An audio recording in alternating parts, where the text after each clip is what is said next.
Vous vous êtes déjà promis que cette fois, ce serait différent. Cette fois, vous alliez enfin commencer ce projet, reprendre le sport, apprendre cette compétence qui pourrait changer votre vie ou terminer ce travail que vous repoussez depuis des semaines. Vous vous réveillez motivé, convaincu que cette journée sera productive. Puis, sans vraiment comprendre comment, quelques notifications, quelques vidéos, quelques minutes qui deviennent des heures, et la journée s'achève. Vous vous couchez avec cette même phrase qui résonne dans votre tête « Demain, je m'y mets vraiment ». Mais demain ressemble étrangement à aujourd'hui. Et le plus douloureux, ce n'est pas le temps perdu, c'est la sensation que vous êtes en train de laisser votre propre vie vous échapper. Bonjour et bienvenue dans ce nouvel épisode. Je suis Adam, et aujourd'hui, nous allons explorer un sujet qui concerne pratiquement tout le monde, même les personnes qui semblent les plus disciplinées. Pourquoi procrastinons-nous malgré nos meilleures intentions ? Pourquoi savons-nous exactement ce qu'il faut faire, mais finissons pourtant par faire tout le contraire ?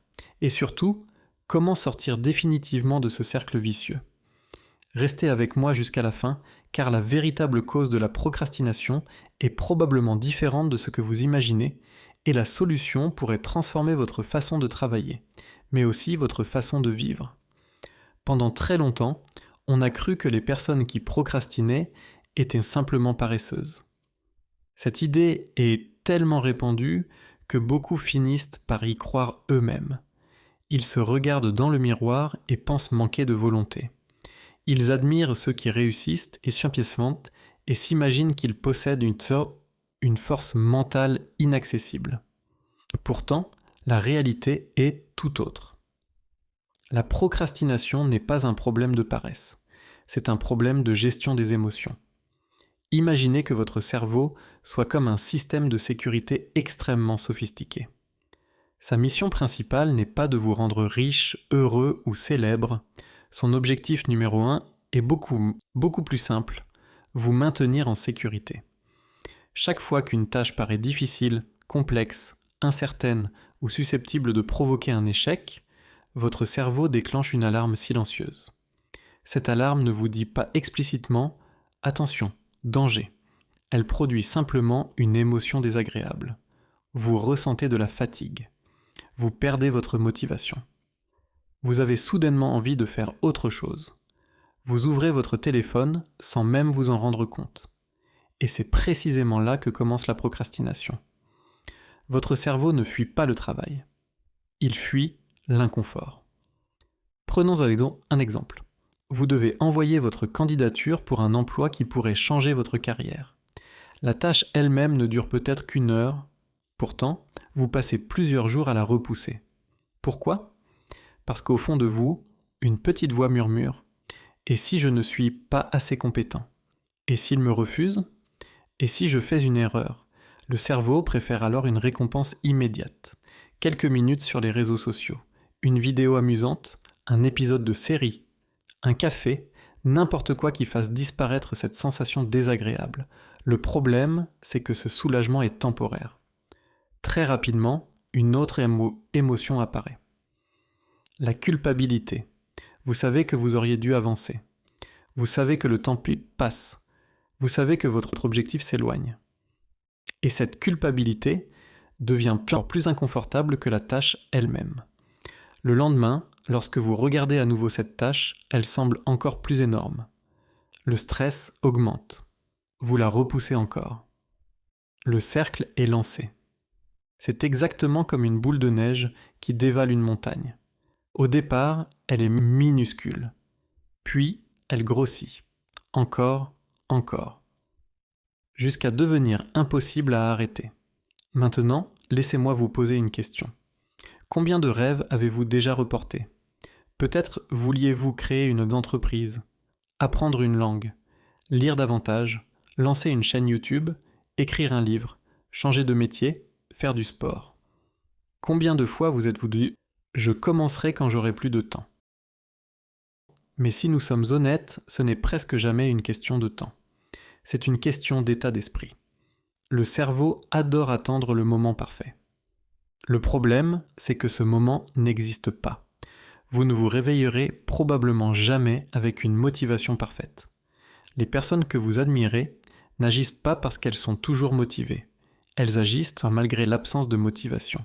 C'est une différence immense. La motivation est une émotion. La discipline est une décision. Et les décisions changent une vie. Alors, comment reprendre le contrôle ? La première stratégie est étonnamment simple. Ne pensez plus au projet entier. Pensez uniquement à la première action. Si vous voulez écrire un livre, n'essayez pas d'imaginer les 300 pages. Écrivez une phrase. Une seule. Si vous voulez courir 10 km, ne pensez pas aux 10 km. Mettez simplement vos chaussures. Si vous devez étudier pendant 2 heures, ouvrez simplement votre cahier. Pourquoi cela fonctionne-t-il ? Parce que le cerveau déteste commencer. Mais il adore continuer. Les psychologues parlent souvent de l'élan de l'action. Une fois lancé, votre cerveau cesse progressivement de percevoir la tâche comme une menace. Elle devient normale, naturelle, accessible. La deuxième stratégie consiste à arrêter de faire confiance à votre motivation. Cela peut sembler étrange, mais la motivation est l'une des choses les moins fiables qui existent. Elle dépend de votre humeur, de votre sommeil, de la météo, de votre niveau de stress. Si vous attendez d'être motivé pour agir, vous laisserez votre avenir dépendre du hasard. À la place, créez des habitudes. Choisissez une heure. Choisissez un lieu, choisissez une routine et répétez-la jusqu'à ce que votre cerveau considère cette action comme normale. La troisième stratégie est probablement la plus puissante. Éloignez les distractions avant même de commencer. Ne comptez pas sur votre volonté. La volonté s'épuise. L'environnement, lui, travaille pour vous. Si votre téléphone est devant vous, votre cerveau y pensera constamment. Si les réseaux sociaux sont ouverts, ils réclameront votre attention. En revanche, si votre téléphone est dans une autre pièce, si votre bureau est propre, et si une seule tâche était visible devant vous, votre concentration augmente naturellement. Les personnes très productives ne possèdent pas forcément une meilleure volonté. Elles prennent simplement moins de décisions inutiles. Enfin, il existe une question que peu de gens se posent. Pourquoi voulez-vous vraiment accomplir cette tâche ?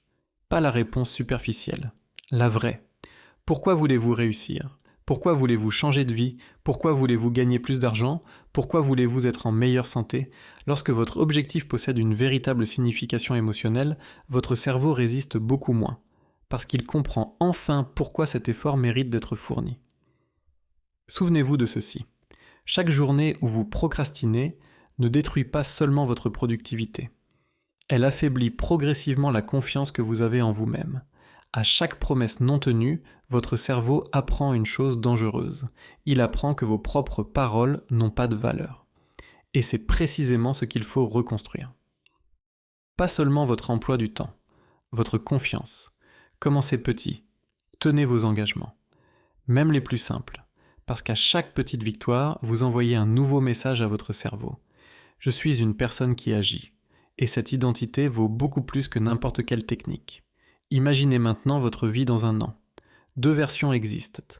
Dans la première, vous continuez à remettre les choses au lendemain. Les mêmes excuses, les mêmes regrets, les mêmes frustrations. Dans la seconde, vous commencez aujourd'hui. Pas demain, aujourd'hui. Une seule action, puis une autre, puis encore une autre. 12 mois plus tard, ces petites actions auront construit une personne complètement différente. La différence entre ces deux futurs ne dépend pas de votre intelligence, ni de votre chance, ni de vos talents. Elle dépend simplement de la décision que vous prendrez lorsque cette vidéo sera terminée. Alors, posez-vous une dernière question. Quel est ce petit geste que vous pouvez accomplir dans les 5 prochaines minutes pour vous rapprocher de la vie que vous voulez vraiment ? Ne cherchez pas à être parfait. Cherchez simplement à commencer.